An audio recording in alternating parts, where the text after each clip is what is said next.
In this video, I'll go over a few points I have gathered from people as to why they think FreeBSD is being hampered. Just as a reminder, I use FreeBSD exclusive on my servers, desktop and laptops, and on my home theatre PC, as well as my children's school PCs, which runs GhostBSD. So this video is not my opinion, as I clearly love FreeBSD, but I present this video as a compilation of critiques from new and frustrated users that I have met over the years.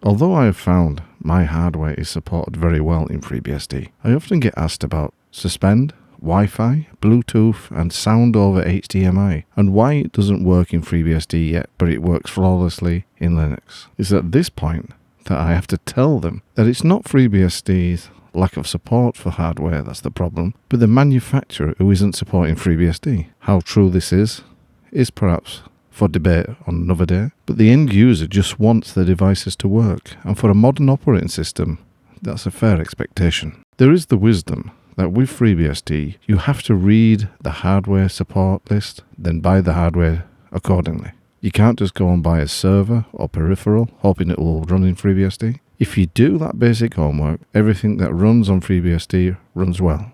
But this philosophy doesn't always work with the latest hardware, or more exotic hardware. And the problems arise when it is supported by Linux, because the end user views FreeBSD and Linux as the same, and reacts with confusion when it doesn't work for the new FreeBSD install. Some of the hardware problems are really fundamental, and really should be sorted out once and for all. For example, on many occasions, people have said to me that on their laptops, FreeBSD isn't able to enter and come back from sleep mode. And other problems in relation to their laptop can range from being unable to stop the hard drives when the system is idle and controlling screen brightness. Even Bluetooth is problematic, with version 1.1 being the latest supported. Again, it's not the remit of the FreeBSD developers who cover the core OS, but it's really something that should be looked at. Perhaps bringing into the OS more components that are currently in the user land. Some of the problems can be really specific, and while I try to help some of them, I can't help with everything as I don't have access to the hardware in question. A question and answer database would be a good idea, one that's linked from the FreeBSD website, that covers problems and solutions to AMD GPUs, DisplayPort audio, and the ever-present 801.11ac Wi-Fi. In general, if used to present 10 new high-quality devices, 10 of them would probably work on Linux, and 8 of them will probably work on FreeBSD. But you only need that one not to work, and people will berate FreeBSD even when it doesn't make any difference. Another question that really needs to be answered is there a single modern laptop on the market in 2020 that is fully 100% supported and compatible with FreeBSD? If there is, then it should be listed, perhaps in the FreeBSD 12.2 hardware list. In 2020, laptops make quite a sizable majority of PCs. It should be noted that it's up to the hardware vendor to support FreeBSD, not the other way around. If the hardware vendor refuses to do that, then some volunteer needs to find and write an open source version of that driver. And that can be a difficult thing to do on any OS, which can lead to a chicken and egg situation. The hardware vendors won't support FreeBSD because they think there are not enough users. Users come along and see FreeBSD that doesn't have any hardware support, so they don't use it, which then leads to the hardware supporters thinking that there's no users. I think the FreeBSD Foundation are making the right moves. They are sponsoring some driver development on Wi-Fi, but we have a mountain to climb, I think.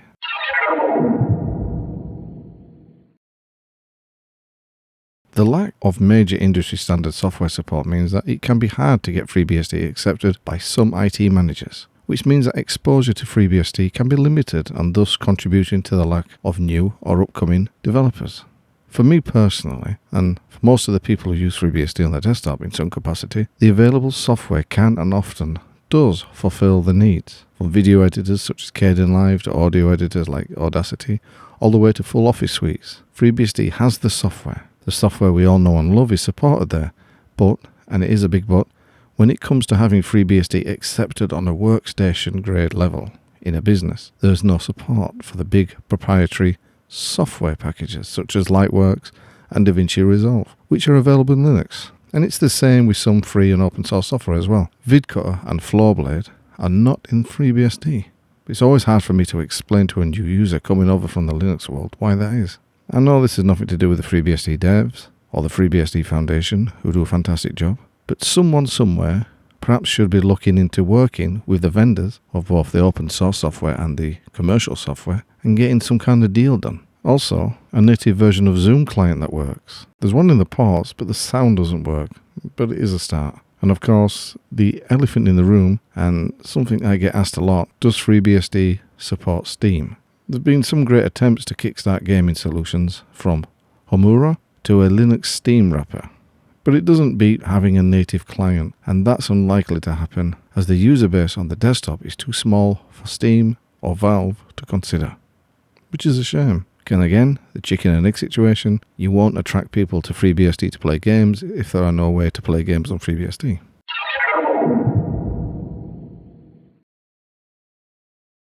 This is difficult.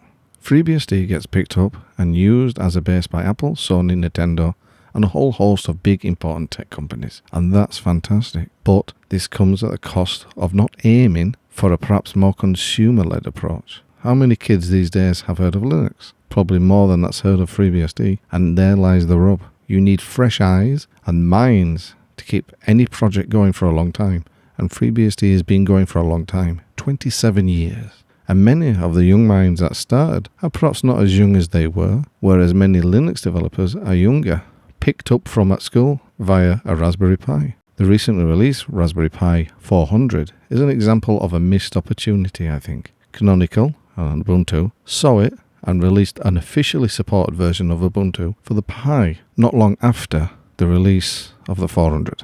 The Raspberry Pi, because it is very low cost, it's perfect for schools, perfect for young children to experiment with, and I think Ubuntu recognizes that. So, because Ubuntu is forked from Debian, they will learn the Raspberry Pi OS, and it's an easy transition to Ubuntu. Even Noobs, which is the multi-boot solution for the Raspberry Pi, has RISC-OS on it, or RISC-OS. RISC-OS is old and for a long time not developed, but it's gained a new, fresh impetus because it's available on the Noobs SD card. So people can have a look and experiment, and if they like it, brilliant. But there's no FreeBSD on there. Imagine that. Well, even GhostBSD would be a good solution. Something to get people looking at FreeBSD. It's a missed chance to get the word out. But imagine a fully working FreeBSD with a desktop ready to use. Priceless marketing. I see ARM as the future. From mobile devices to the desktop, from servers to embedded systems. The low energy consumption of the chip is being picked up, and yet FreeBSD support is very much left wanting. Indeed, it's seen as a tier 2 platform.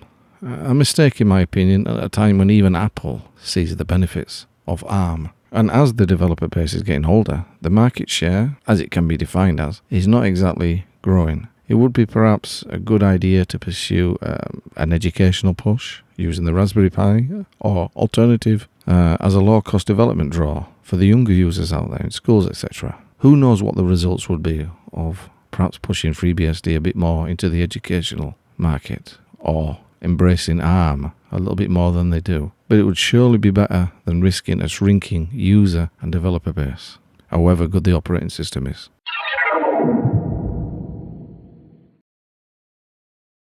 Having two simultaneous production releases draws focus away from both of them and keeps any release from ever truly maturing. Each release perhaps gets 2 years of focused development before every new fix is applied, only to the upcoming release, and leads to users running a release version being told to load up FreeBSD 13 stable or current if they want to test if their Wi-Fi is supported. In a way, it's a kind of widening of the gap of understanding between developers and end users. For a developer, loading up a testing branch to see if anything works is a natural thing, but for an end user, really things should be working in the release version. Case in point, the recent 12.2 release had problems with the DRM FBSD Kmod. The solution is that a potential user would have to recompile or wait until the issue is fixed after support for the 12.1 has ended. And this has been going on for years. There are many users, myself included, that want to run release only. And after seeking support and advice from the developers, to be told to simply use a development or unstable branch is not an option. And this is evidently seen when wanting to get FreeBSD on the Raspberry Pi 4. New code and fixes that people need today just sits on the shelf. Perhaps more frequent releases would be a consideration, as it is in the Linux world. What would the solution be? Well, you could focus on one production release at a time, preferably for a solid 5 years. In addition, provide actual legacy port for that release for another 5 years after that. 5 years of production and another 5 years of legacy would provide a very stable platform for development and investment, and would signal to any large complex organization that FreeBSD takes their needs seriously. And it leads to the question, who is the system for? The developers or the end users? A system for the users will quite happily give enough playground for the developer, but a system for the developers will never work out well for the users.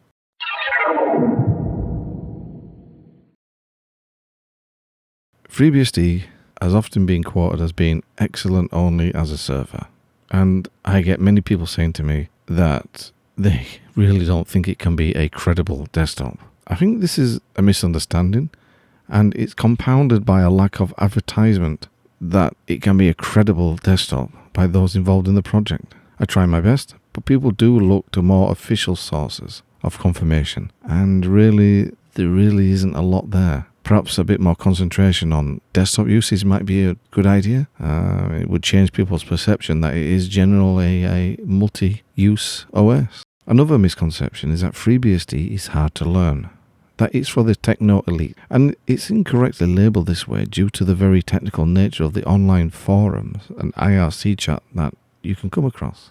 I understand that you have to have developer channels, etc., but perhaps a user or end user focused help section somewhere may reassure any potential users. Now, the FreeBSD forums are a fantastic place for help, but some people may be off-put by them. If I go to my colleagues, they will know Windows, macOS, and some will even have heard of Linux, but when asked about FreeBSD, I often get blank stares. Maybe some sponsorship of a widely seen product or event could fix this awareness. Brand awareness is a very valuable thing to achieve. Now, I just want to say that I don't want this video to be seen as a critique of FreeBSD. I use FreeBSD all the time. But many of these points are mentioned to me almost daily, if not weekly. And I think some of them are valid and some of them are not. I think that getting FreeBSD to a wider audience is not a bad idea. Getting awareness of what FreeBSD can do other than just being a fantastic server OS. And as great as server OS it can be, it seems to be losing ground against Linux, and I think that needs to be addressed as well. All of these things take money, I know that. Without these things even being attempted to be fixed, the best you can do is try and tread water. Anyway, thanks for watching, and I'll catch you next time. Well done if you've made it to the end of the video, and if you've found it useful in any way, then please give it a thumbs up, and if you want to make sure you don't miss future videos, then please click the subscribe button and the notification bell. This helps the channel grow so that I can keep on making content that helps the FreeBSD community grow as well.